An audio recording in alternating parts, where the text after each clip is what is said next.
जी, आज हमारा 5वां दिन और चैप्टर हमारा शुरू हो रहा है मैनेजमेंट एंड एजुकेशनल लॉज़। ठीक है? एडमिनिस्ट्रेशन के हवाले से एमसीक्यूज़ देखेंगे और जो हमारे एजुकेशन के अंदर डिफरेंट लॉज़ हैं, उनके हवाले से आज हम सवाल देखेंगे। ये अहम है क्योंकि मैनेजमेंट का एक ख़ास पोर्शन है। अल्हम्दुलिल्लाह।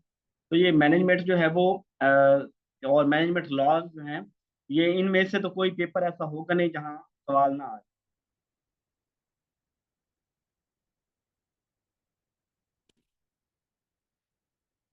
पहला सवाल है, इन ईमेल्स वी कैन अटैच, क्या क्या चीजें हम क्या क्या चीजें हम जो है वो ईमेल के साथ अटैच कर सकते हैं। हम ऑडियो अटैच कर सकते हैं, वीडियो भी, डॉक्यूमेंट्स भी। शाबाश, आप लोगों ने ठीक बताया कि ईमेल के साथ हम सभी चीजें जो है वो अटैच कर सकते हैं। नेक्स्ट है हमारे पास, व्हेन कायदे आजम ज्वाइंड मुस्लिम लीग, कायदे आजम ने मुस्लिम लीग कब ज्वाइन की। थोड़ा सा जीके टाइप क्वेश्चन बन जाता है। जी जबरदस्त, कायदे आजम ने 1906 के अंदर ज्वाइन किया था उसको, कांग्रेस को। 1913 के अंदर मुस्लिम लीग को ज्वाइन किया था और मेरा ख्याल है कि 1920 के अंदर कांग्रेस को रिजाइन करके पक्के पक्के मुस्लिम लीगी बन गए थे। तो 1913 जो है वो इसका जो है वो सही जवाब है। नेक्स्ट है, which is not the function of management. Management का क्या फंक्शन नहीं है। हमने डिफरेंट मैनेजमेंट के फंक्शन की बात की, जिनके अंदर हम वो पोस्ट कार्प की बात भी करते हैं, पीओ ट्रिपल सी की बात भी करते हैं, यानी जिसके अंदर पीओ ट्रिपल सी में हम कहते हैं planning, organising, coordinating, commanding, controlling, जो कि दिए थे उसने वो हेनरी फाइल ने दिए थे।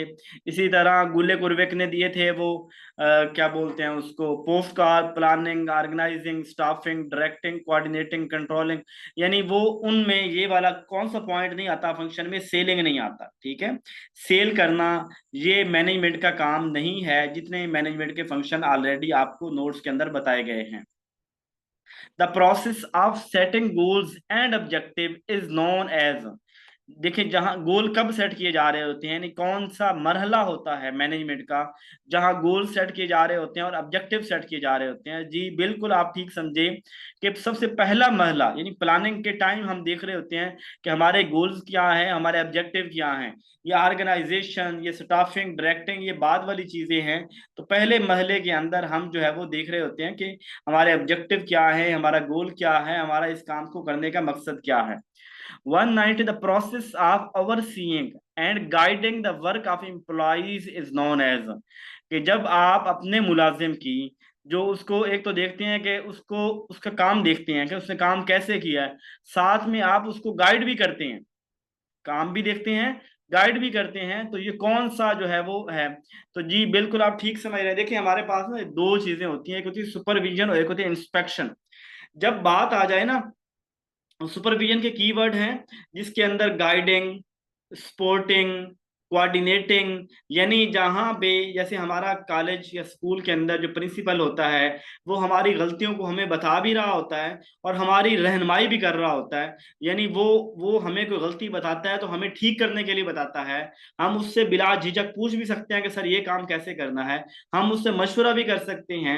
वो हमारी सपोर्ट करता है, हमारे साथ कोऑर्डिनेट करता है, हमारे साथ उसका एक हमदर्दी वाला मामला होता है काम सिखाने में। तो ये वाला जब गाइडिंग की बात आ जाए, जब केयर की बात आ जाए, जब वो उसके बाद जो है वो बात करें इसकी, केयर की बात हो गई, कोऑर्डिनेट की बात हो गई, संपैथी की बात हो गई, तो ये सारी चीजें जो है वो सुपरविजन के अंदर आती हैं, इस तरह की चीजें। ठीक है, ओवरसी करना, यानी देखभाल करना, इस तरह का वर्ड भी जो है वो इसी के अंदर आएगा, जिसके अंदर देखभाल इस, यानी जहां पे एक बंदा हमारे हमें हमारे साथ मुखलिस है, हमारी रहनुमाई कर रहा है और हमें चीज बता रहा है कि मैं सीख जाऊं, तो वो सुपरविजन होता है। फिर नेक्स्ट है, the process of verifying the products or services meet quality standard is known as. यानी वो अफसर हमारा जो देखता है कि मैंने काम उस क्राइटेरिया के ऊपर पूरा किया है जो बताया गया था, मैं रूल्स और रेगुलेशन को फॉलो कर रहा हूँ, मैं क्वालिटी स्टैंडर्ड को फॉलो कर रहा हूँ। यानी जो बातें अब इसके अंदर देखें, इसके अंदर वो सिर्फ ये कह रहा है उसने क्वालिटी स्टैंडर्ड को वेरीफाई करना है। यानी ये बंदा सिर्फ आके देखता है क्या क्या ये बंदा काम कर रहा है, अगर बंदा ठीक काम कर रहा है तो वो आगे रिपोर्ट दे देगा जी फलां बंदे को ऑब्जर्व किया गया, उसने ऐसे काम किया, ये होता है। और इसको हम इंस्पेक्शन बोलते हैं। जबकि अगर ये होता ना यहाँ पे कोई हमदर्दी वाले देखे, वो उसकी सिर्फ वो काम को देखेगा, रिपोर्ट करेगा। जैसे हम स्कूलों में काम करते हैं तो स्कूलों में एमई होते हैं, मॉनिटरिंग इवैल्यूएशन असिस्टेंट जो होते थे, या इसी तरह ऐसे लोग, जब मैं कॉलेज में पढ़ा रहा हूँ, स्कूल में पढ़ा रहा हूँ, ऐसे लोग जो मुझे आके चेक करें और उनका चेक करने का मकसद मेरी आगे रिपोर्ट करना हो, चाहे वो मेरा अच्छा काम हो चाहे बुरा काम हो, उनका मेरे से कंसर्न कोई नहीं है, मेरे साथ हमदर्दी कोई नहीं है, मुझे सिखाना मकसूद नहीं है, बल्कि वो तनकीदी तौर पे वो आके सिर्फ मेरी इंस्पेक्शन करते हैं, मेरा काम चेक करते हैं, उसे हम इंस्पेक्शन बोल रहे होते हैं। ये सबसे पहले बरतानिया के अंदर जो है वो ये वाली इंस्पेक्शन की टर्म यूज हुई और वहां ये शुरू हुआ। और इसके अंदर खौफ का फेयर का एलिमेंट शामिल होता है, यानी इसके अंदर एक खौफ वाली कंडीशन शामिल होती है इंस्पेक्शन वेरीफाइंग के अंदर। ठीक है, तो ये इसका आंसर क्या हो गया, इंस्पेक्शन हो गया।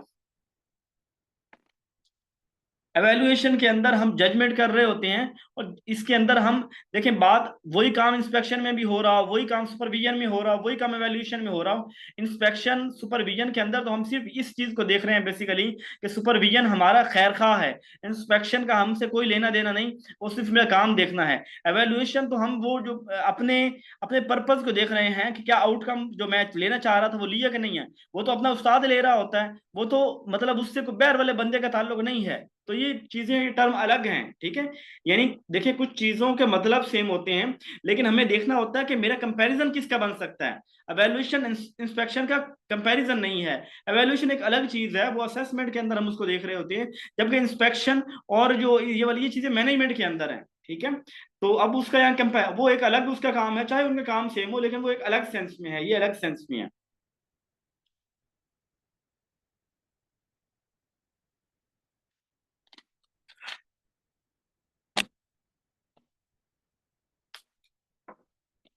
अच्छा जी, which of the following human resource management theories is based on the idea that employees are motivated by their needs? कौन सी ऐसी थ्योरी है मैनेजमेंट की जो कहती है कि अगर आप इंसानों की जरूरियात पूरी करें, अगर आप उनकी जो है वो उनको मोटिवेट करें, उनकी जरूरियात का ख्याल रखें, तो वो एम्प्लॉइज आपको अच्छी परफॉर्मेंस दे सकते हैं। यहाँ पे बात देखें, एक तो बात हो रही है human resource management, human human resource, दूसरी चीज बात हो रही है यहाँ पे, यहाँ इसके यहाँ मोटिवेशन और नीड्स की बात आ रही है, मोटिवेशन और नीड्स की बात आ रही है। तो देखें नीड्स कहाँ पूरी होती, सारी जो जितनी थ्योरीज मैनेजमेंट की है ना, हनरी फायल की थ्योरी हो जाए, चाहे फ्रेडरिक टेलर की थ्योरी हो जाए, चाहे वो सिस्टम मैनेजमेंट थ्योरी हो जाए, चाहे कन्फ्लिक्ट मैनेजमेंट थ्योरी हो जाए, तमाम थ्योरीज इंसान को एक जो है ना वो लेख एक प्रोडक्ट की सूरत में लेते हैं, एक मशीन की सूरत में लेते हैं, रिवार्ड और पुनिशमेंट के असूल के ऊपर काम करते हैं, जो मतलब उनका एक अपने गोल्स को अचीव करने के लिए काम कर रहे होते हैं।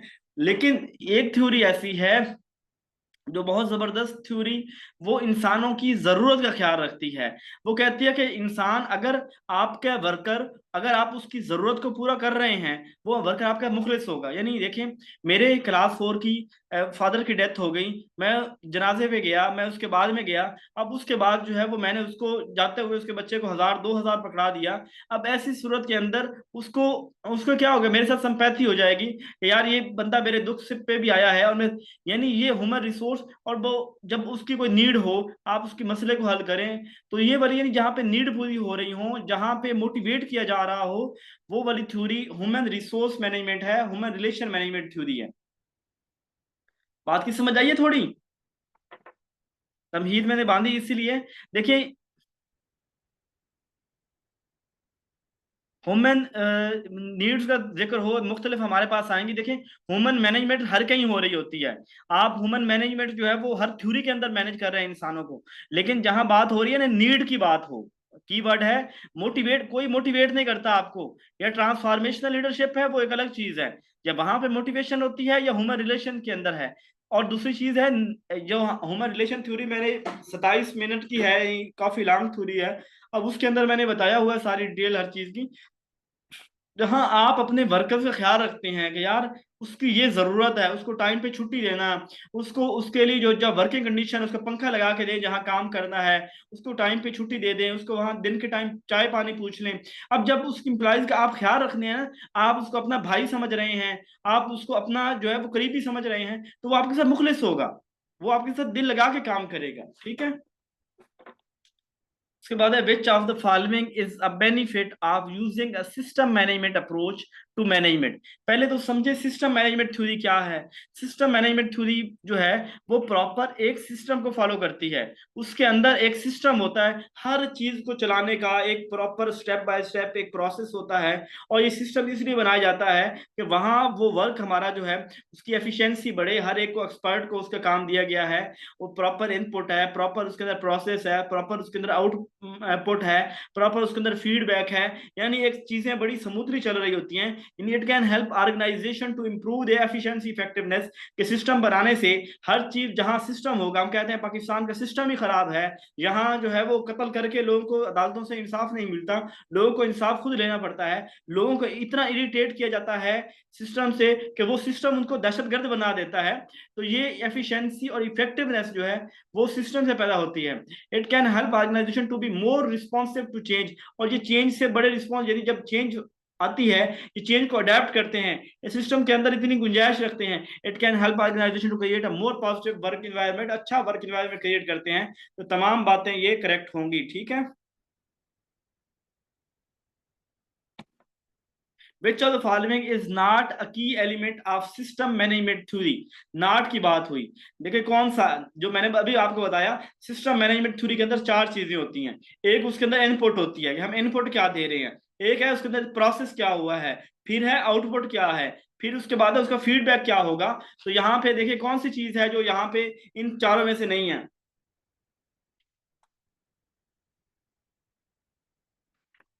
जी बिल्कुल, गोल यहाँ पे नहीं है।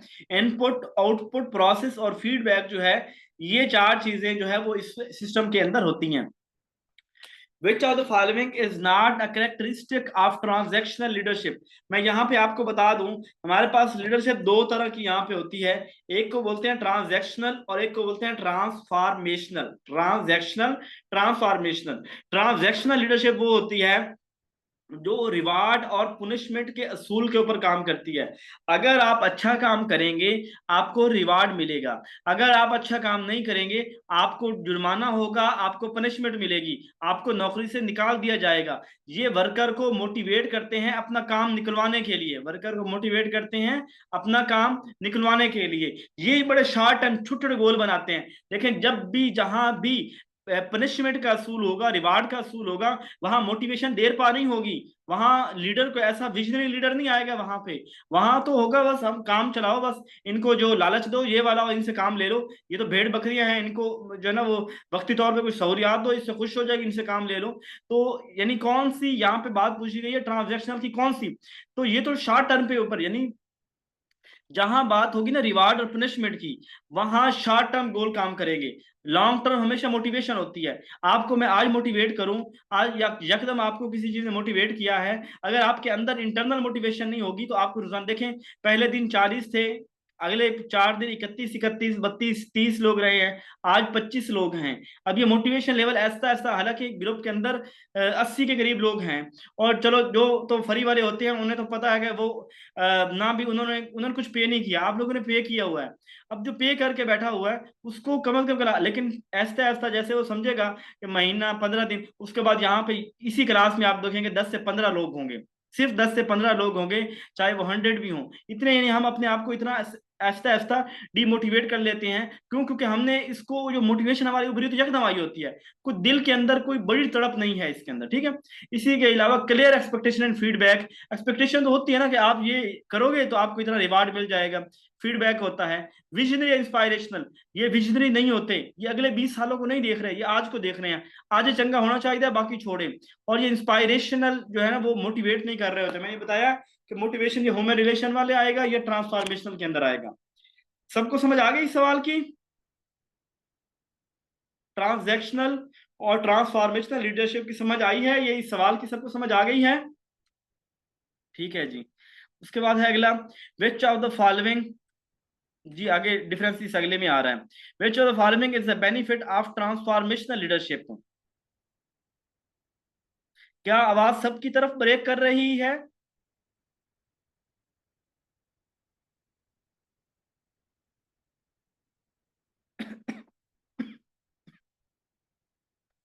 चलो गुजारा करें, यहाँ 100% चीजें ठीक नहीं होती, लेकिन अगर सबके लिए मसला हो तो मुझे मैसेज कीजिएगा, मैं फिर माइक उतार दूंगा। अच्छा जी, बेनिफिट ट्रांसफर मैंने बताया, ट्रांजैक्शनल जो आप सरसरी होती है, फौरी तौर पे काम लेने के लिए होती है, वहां पे हम जो है वो थोड़ा मोटिवेट करते हैं पैसे के जरिए, ठीक है, वो कर रहे होते। और जबकि जो तो थोड़ी बहुत ही चलता है, ये भी ना, इसको मैनेज करना मुश्किल होता है, ठीक है, थोड़ा बहुत चलता है। अच्छा जी, अब ट्रांसफॉर्मेशनल के अंदर क्या होगा?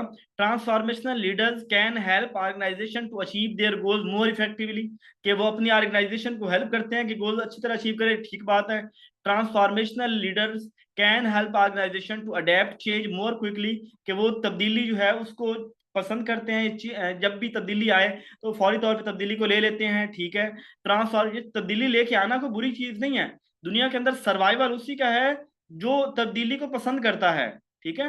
जो तब्दीली को पसंद नहीं करता, सर्वाइवर उसका नहीं है। Transformational leaders can help organization to create a more positive work environment. हमारा वर्क इन्वायरमेंट पॉजिटिव, ये सारी बातें हैं, ठीक है।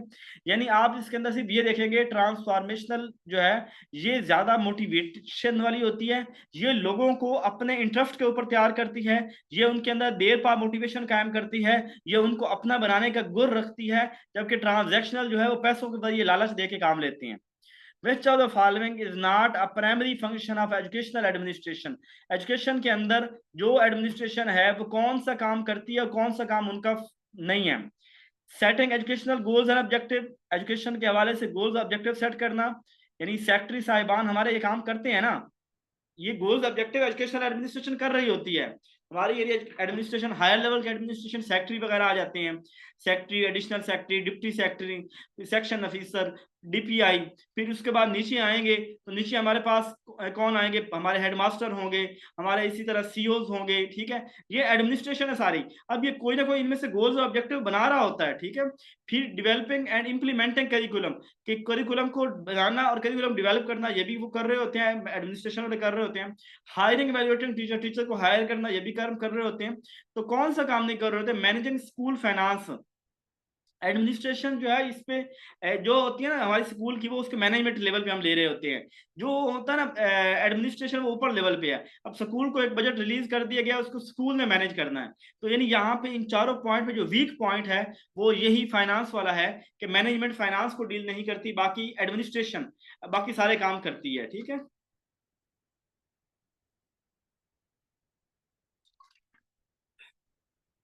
उसके बाद है, what is the goal of scientific management theory? हमारे पास दो थ्योरीज हैं बड़ी इंपॉर्टेंट। एक साइंटिफिक मैनेजमेंट थ्योरी, जिसको क्लासिकल मैनेजमेंट थ्योरी भी कहा जाता है। दूसरी हमारे पास थ्योरी है, वो ये फ्रेडरिक टेलर ने दी थी।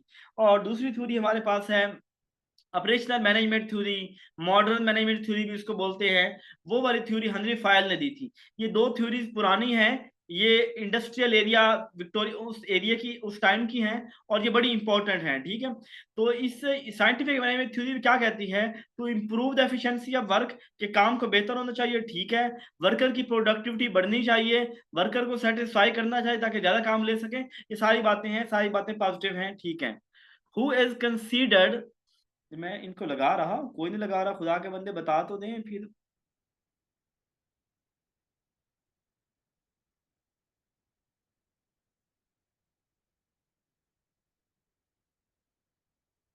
अच्छा जी, who is considered the primary proponent of the great man theory of leadership? ये ग्रेट मैन थ्योरी किसने दी थी?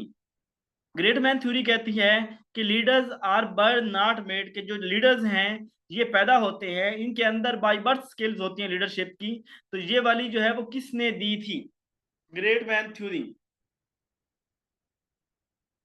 Modern management theory, operational management theory को कहते हैं, और हेनरी फॉयल ने दी थी। ठीक है। और ये ग्रेट मैन थ्योरी जो है वो मैंने पहले आपको ये बताया कि ये कहते हैं कि लीडर्स क्राइसिस के अंदर उभरते हैं और लीडर बाय बर्थ होते हैं। बाकी आप लोगों ने आंसर कुछ लोग गलत बता रहे हैं। मैक्स वेबर ने तो ब्यूरोक्रेटिक मैनेजमेंट थ्योरी दी थी, थॉमस कार्लायल ने जो है वो ग्रेट मैन थ्योरी दी थी। ठीक है, मैक्स वेबर ने ग्रेट मैन वो ब्यूरोक्रेटिक मैनेजमेंट थ्योरी दी थी। बात की समझ आई? मैक्स वेबर ने ब्यूरोक्रेटिक मैनेजमेंट थ्योरी दी थी और ये वाली थ्योरी जो है उसने नहीं दी थी। Okay, clear? उसके बाद है according to the great man theory leaders are, leader क्या होते हैं? Born with inherent leadership skill, कि क्या उनके अंदर जो है वो बाय बर्थ ही उनके अंदर लीडरशिप की स्किल्स होती हैं, या वो उनको ट्रेनिंग के जरिए पैदा किया जाता है, या इन्वायरमेंट से सीखते हैं, या सिचुएशन से सीखते हैं? जी जबरदस्त, सारे लोग ठीक बता रहे हैं। तो ग्रेट मैन थ्योरी कहती है कि लीडर्स आर बर्न, लीडर पैदा होते हैं, लीडर को बनाया नहीं जाता। और लीडरशिप हर इलाके में, हर कहीं, हर बहुत से लोग लीडर होते हैं, लेकिन इनकी पहचान कब होती है? जब ये लोग क्राइसिस के अंदर आएंगे, जब कोई मुश्किल पेश आएगी, तो उस वक्त ये बाहर निकल के आएंगे और इनकी लीडरशिप स्किल्स बाहर निकलेंगी। Which of the following is not typically considered a leadership trait in trait theory? Trade theory कहती है, ट्रेड थ्योरी, अच्छा ट्रेड, ट्रेड थ्योरी जो है वो इस ब्यूरोक्रेटिक, ये जो सॉरी ये ग्रेट मैन थ्योरी है ना, इसकी बहन है, समझ ले। अच्छा वो ग्रेट मैन थ्योरी भी कहती है ना जैसे कि leaders are born not made, ये वाले कहते हैं कि leaders are born. Great man theory क्या कहती है? Leaders are by birth, but some qualities by which we can understand he is a leader. कुछ क्वालिटीज हैं जिस शख्स के अंदर हो वो लीडर्स होता है। ये मैंने 20 क्वालिटीज आपके सामने बताई थी जब मैंने आपके नोट्स शेयर किए थे, तो जरा नोट्स के अंदर देखिएगा, तो वहां मैंने 20 तरह की क्वालिटीज बताई हैं कि अगर जिस शख्स के अंदर वो क्वालिटीज हो वो लीडर होता है। तो उनके अंदर कॉन्फिडेंस भी है, इंटेलिजेंस भी है, इंटेग्रिटी भी है, इंट्रोवर्जन नहीं है। इंट्रोवर्जन का मतलब होता है मुदाखलत करना, यानी लीडर हर किसी के काम के अंदर टांग नहीं अड़ाता जाके, इंटरप्ट नहीं करता। तो वो जो है ना वो इंट्रोवर्जन जो है वो उसकी क्वालिटीज नहीं है। यानी कुछ क्वालिटीज बताई गई थी, जिन क्वालिटीज के अंदर कहा गया था कि ये क्वालिटी जिसके अंदर होगी वो लीडर होगा, तो उनके अंदर वो क्वालिटीज मुख्तलिफ थी, उसके अंदर इंट्रोवर्जन नहीं है। मतलब नेगेटिव वर्ड है, नेगेटिव वर्ड होगा तो आपने निकाल देना।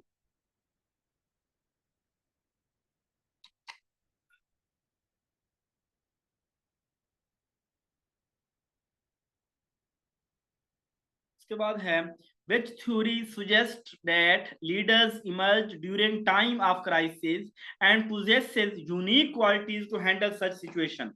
हाँ जी, बड़े अभी मैंने बताया है।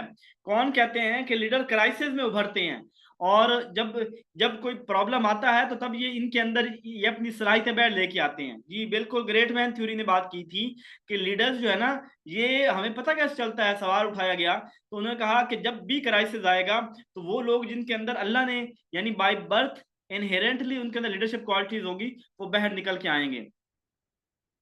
What leadership skill involves the ability to understand and manage one's own emotions and those of other? जी मैंने बताया, ट्रेट थ्योरी कहती है leaders are by birth same like जो ग्रेट मैन थ्योरी, लेकिन ये कहते हैं कि कोई 20 के करीब क्वालिटीज बताते हैं कि जिस शख्स के अंदर ये क्वालिटीज हों वो लीडर्स होता है। साथ के अंदर ये इनका ये भी फलसफा है कि लीडर्स को कुछ ट्रेनिंग के जरिए भी उनको लीडर बनाया जा सकता है, उनको बेहतर किया जा सकता है।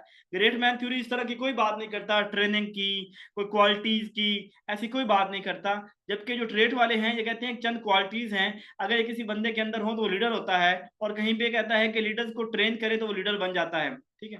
अच्छा खैर, कौन टीचर है, कौन लीडर ऐसा है जिसको अपने इमोशंस के ऊपर कंट्रोल होगा, अपने और दूसरों के इमोशन को भी समझेगा? यानी मुझे अपनी, बिलावल क्या है, कौन है जिसे अपनी अपनी इमोशन का पता होता है कि मेरी कमजोरियां क्या हैं, मेरी स्ट्रेंथ क्या है, और साथ में दूसरों को भी समझ सकता है। तो इमोशनल इंटेलिजेंस, बिल्कुल आप लोग ठीक समझ रहे हैं, ये इमोशनल इंटेलिजेंट लोग होते हैं। जी बिलावल, ये ट्रेंड भी हो जाए ना तो ये लीडर नहीं है, ये बस छोड़ें। Which leadership style emphasizes making decision without seeking input from team members? कौन सी ऐसी लीडरशिप स्किल है, लीडरशिप क्या है कि जो एम्फोसाइजेस वो फैसला करते हैं लेकिन किसी से मशवरा नहीं लेते। यानी ऐसा लीडर जो अपनी मर्जी से फैसला करता है, किसी की परवाह नहीं करता, डिसीजन लेता है विदाउट सीकिंग, किसी के इनपुट नहीं लेता। जी जबरदस्त, आप ठीक बता रहे हैं। ऑटोक्रेटिक लीडरशिप ऐसी लीडरशिप होती है कि वो लीडर अपनी मनमानी करता है, वो किसी की मर्जी नहीं करता।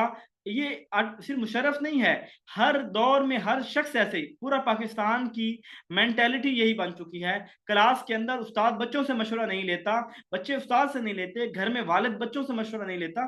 हम बहसियत कौम जो है, हम ऑटोक्रेटिक हैं। हर बंदा अपनी डेढ़ इंच की मस्जिद बनाई हुई है, हर बंदा बगैर सोचे बगैर किसी मशवरा लिए काम करना चाहता है। ये सिर्फ हाफिज साहब नहीं है हमारे मुल्क में जो अपनी मर्जी कर रहे हैं और मुल्क चला रहे हैं, ये सारे ही ऐसे करते हैं। तो हम डिक्टेटर, क्योंकि हमें ना तारीख का, हमारे पाकिस्तान के ज्यादा हिस्सा हमें डिक्टेटरशिप का मिला है, तो पूरी मेंटेलिटी कौम की जो है वो डिक्टेटरशिप वाली बन गई है। तो हम सारे ही डिक्टेटर हैं अपनी अपनी हदूद के अंदर। अच्छा जी। उसके बाद ट्रांसफॉर्मेशनल, वो जो मोटिवेट करके और उनको इंटरेस्ट पैदा करके उनको काम लेते हैं। लेजिस फेयर, जो छेड़ते ही नहीं है, जो दिल करता है कर लो। और डेमोक्रेटिक, जो मशवरा लेते हैं। सब हर हर कोई डिक्टेटर है, मुझे तो सारे डिक्टेटर नजर आते हैं। बहुत कम लोग होते हैं जो मुखलिसाना मशवरा लेते हैं और उनके ऊपर अमल करते हैं। हर किसी के अंदर अना ही इतनी है, कोई किसी को सुनना ही चाहता, हर बंदा समझता है मैं ही तोप हूँ और मैं आखिरी तोप हूँ, मेरे बाद जो है ना कोई और तोप नहीं आनी। लेजिस फेयर होता है, ये कहते हैं कि जो वर्कर है ना उनको उनके हाल पे छोड़ दो। ठीक है, फ्रेंच टर्म है। ये कहते हैं कि मिसाल तौर पे एक दफा काम जिम्मे लगा दिया है ना किसी के, फिर उसके बाद पूछना नहीं है, वो अपना काम खुद कर लेगा। किसी को किसी के काम में इंटरप्ट नहीं करना, किसी को ऑर्डर नहीं देना, किसी का फैसला अपना बंदा जो है ना वो, यानी किसी को इंटरप्ट नहीं करते।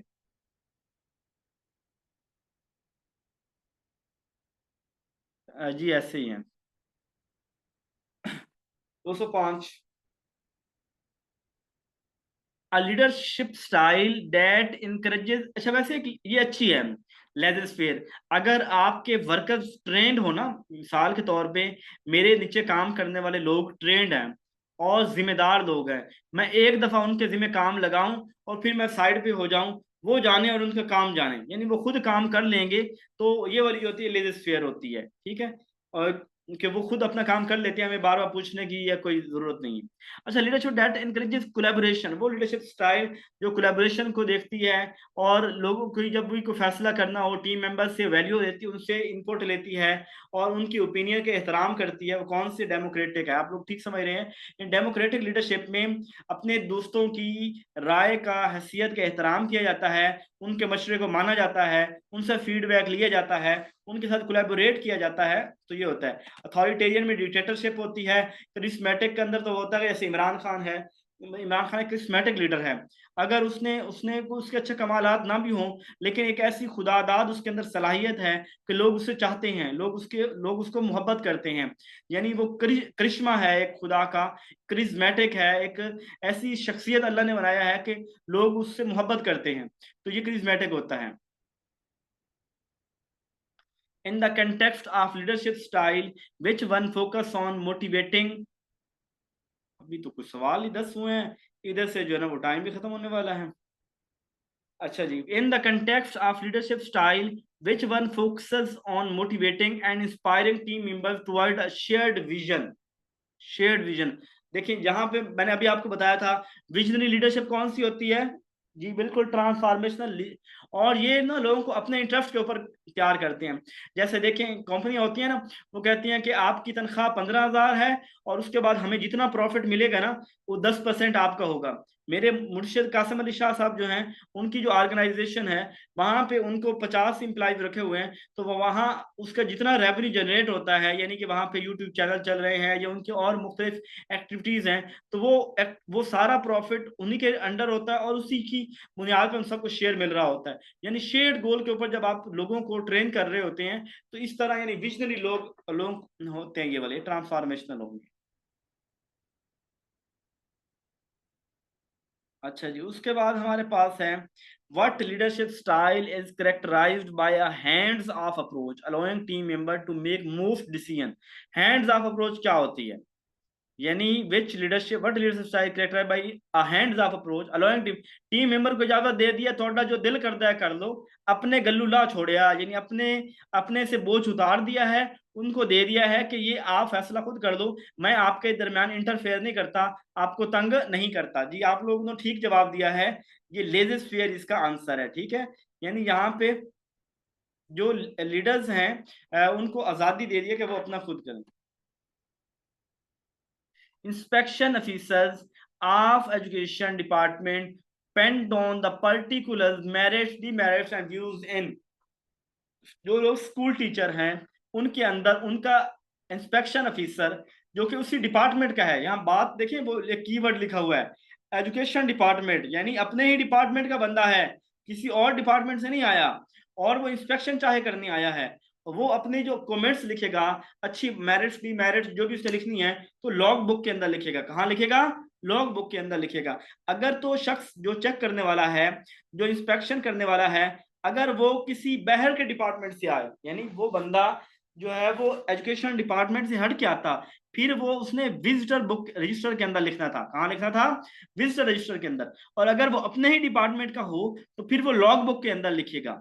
ठीक है, इसी के अलावा ऑर्डर बुक एक्सेशन रजिस्टर होता है, किसी को कोई चीज दे देना और फिर लिख लेना कि मैंने आपको ये चीज दे दी है। ठीक है, किसी के हैंड ओवर कर देना। और लॉ ऑर्डर बुक जो होते हैं, जिसके अंदर स्कूल में कोई ऑर्डर दे देता है कि फलां बंदे की फलां ड्यूटी है, फलां की फलां फलां, ऑर्डर बुक लिखी जाती है, वो होती है। How many functions of management is presented in the word POSDCORB. POSDCORB के अंदर कितने फंक्शन है मैनेजमेंट के? गुल्लेक एंड उर्विक ने ये दिया था, और इसके अंदर उसने कहा था P stand for planning, O stand for organizing, S stand for staffing, D directing, CO, ठीक है, ये सीओ दो को मिला दिया है, coordinating, R reporting, B budgeting. तो ये 7 बनते हैं। जी हेडमास्टर ऑर्डर बुक लिखता है। अच्छा, which pension is granted to civil servant who retires in the age of 60। जो सिविल सर्वेंट 60 साल की एज के अंदर रिटायर होता है, यानी अपनी पूरी मुद्दत पूरी करके रिटायर होता है, उसे आप क्या कहते हैं?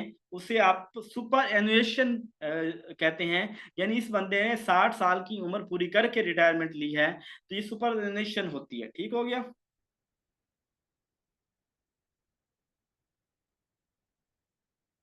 Person who motivates the other possessive the quality.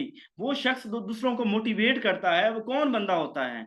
यानी कौन ऐसा है जो दूसरों को मोटिवेट करता है? उसकी एक इन्फ्लुएंसिंग पर्सनैलिटी होती है, उसकी पर्सनैलिटी की शख्सियत के अंदर चार्म होता है।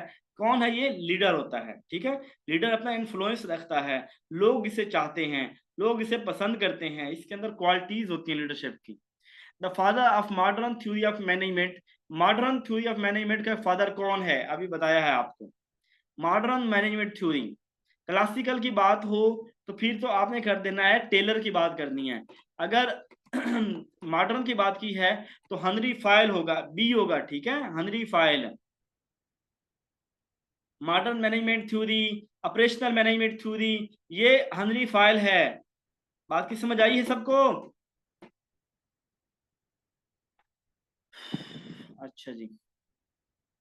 The purpose of educational administration is to enable an organization of institute to carry out its function with के पर्पज ऑफ एजुकेशनल एडमिनिस्ट्रेशन है is to enable an organization of institution, अपनी organization को इस काबिल बनाता है कि वो अपना फंक्शन कर सके। तो क्या होता है? ये मैक्सिमम एफिशिएंसी होता है कि वो ऑर्गेनाइजेशन को, लोगों को इस काम के लिए तैयार करते हैं कि वो अपना काम कर सके एक अच्छे तरीके से। तो यहाँ ग्रेटर सक्सेस, इफेक्टिवनेस, वो टर्म ही ठीक नहीं है, एफिशिएंसी ठीक है। Which the following is the heart of management. Heart of management जो होता है वो होता है डिसीजन मेकिंग। क्या होता है? Decision making. Heart of planning जब, heart of management, sorry, heart of administration की बात हो तो वो प्लानिंग होता है, ठीक है। एडमिनिस्ट्रेशन जो होती है ना वो प्लानिंग कर रहे होते हैं बड़े लेवल पे। जो मैनेजमेंट होती है ना वो चीजों को इम्प्लीमेंट कर रही होती है, फैसला कर रही होती है किससे क्या काम लेना है मैंने। तो जब भी बात हो कि हार्ट ऑफ मैनेजमेंट की तो डिसीजन मेकिंग होगा, हार्ट ऑफ एडमिनिस्ट्रेशन की बात होगी तो प्लानिंग होगा, ठीक है। हार्ट ऑफ एडमिनिस्ट्रेशन प्लानिंग होगा। What are the main types of school discipline. School के अंदर डिसिप्लिन किस तरह के होते हैं? Positive reinforcement, negative reinforcement, punishment, या all of the above. School के अंदर पॉजिटिव रीइंफोर्समेंट भी होती है कि आप स्टूडेंट को मोटिवेट करते हैं, कुछ इनाम वगैरह कराम, इनाम कराम दे के आप स्टूडेंट को जो है मोटिवेट करते हैं, उनसे काम लेते हैं, कोई चीज़ उनसे वापस लेके, कोई गैजेट मोबाइल वापस लेके, कोई काम जो है वो कुछ वापस उससे लेके, और पनिशमेंट समटाइम मारना भी पड़ता है। तो ये तीनों चीजें जो है वो उसके अंदर आती हैं। अच्छा जी। Which theory of management is called red tape. Red tape किसे कहा जाता है? ये कहा जाता है रेड टैप, जो हमारी जो ब्यूरोक्रेटिक मैनेजमेंट थ्योरी होती है ना, इसके अंदर ना रेड टैप इसे कहा जाता है कि इसके अंदर जगह जगह पे ना वो है उलझने होती हैं। फाइल को हर जगह में पहिए लगाने पड़ते हैं, इसको 500 दो, इधर से साइन करवा लो, अगले को 1000 दो, अगले को दो, अगले को दो, यानी इसने रोड़ा अटकाए हैं, अगले ने फिर यानी फाइल इतने लोग से, और हायरार्की होती है, इससे क्लर्क से साइन करवाएंगे, फिर अगले सेक्शन ऑफिसर के पास जाएगी, फिर सेक्शन ऑफिसर आगे फॉरवर्ड करेगा। तो यानी इसके अंदर बहुत रोले होते हैं, फाइल कहाँ से चलती है कहाँ तक जाती है। तो ये ब्यूरोक्रेटिक मैनेजमेंट थ्योरी जो है इसको रेड टैप भी कहा जाता है, शिकंजा, रेड शिकंजा भी कहा जाता है इसे। मेरा मेरा दिल कर रहा है कि अगर आप लोग इजाजत दें तो इसी, अभी जो क्लास है वो एंड कर ली जाए, जैसे अभी 1 मिनट रहता है, 2 मिनट, तो इस क्लास इसके बाद एंड कर ली जाए। पता नहीं थकावट सी महसूस हो रही है, तो या तो फिर बहरहाल आज इतना ही कर लेते हैं, या तो बंदा ना कोई दिन के टाइम भी कोई टाइम निकाल के उस वक्त कर ले, तो थकावट हो रही है ज्यादा। अच्छा जी। उस the term use to deal with policies. Policy के साथ कौन डील करता है? मैनेजमेंट, एडमिनिस्ट्रेशन, सुपरविजन, या इंस्पेक्शन?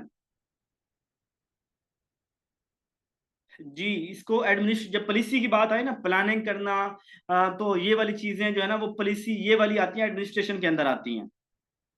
तो ये वाला एडमिनिस्ट्रेशन होगा, ठीक है। पॉलिसी की बात है, तो अगर ये होती ना मैनेजमेंट की बात होती कि मैनेज करने की, भी तो हम कहते हैं। उसके बाद है maternity leave granted to the female in public institutes of non vacation department, how many time she can avail.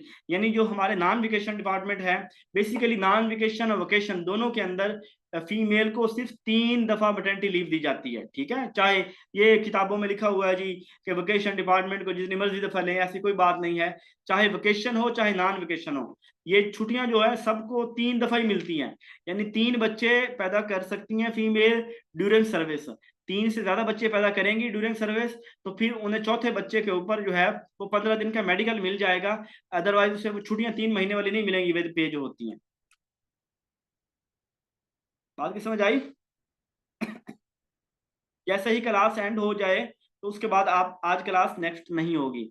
In authoritarian style of teaching is. Authoritarian के अंदर टीचर सेंटर क्लास होती है ना, अथॉरिटेरियन के अंदर टीचर सेंटर, टीचर को रोब दबदबा होता है।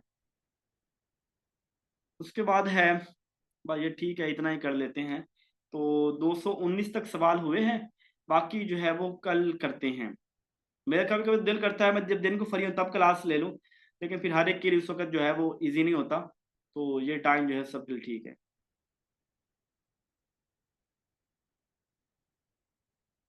चौथी बार पता नहीं उसको कैसे मिल गई है, वो बताया उनको रिकॉर्ड में उन्होंने देखा नहीं होगा, अदरवाइज नहीं होती। हमारे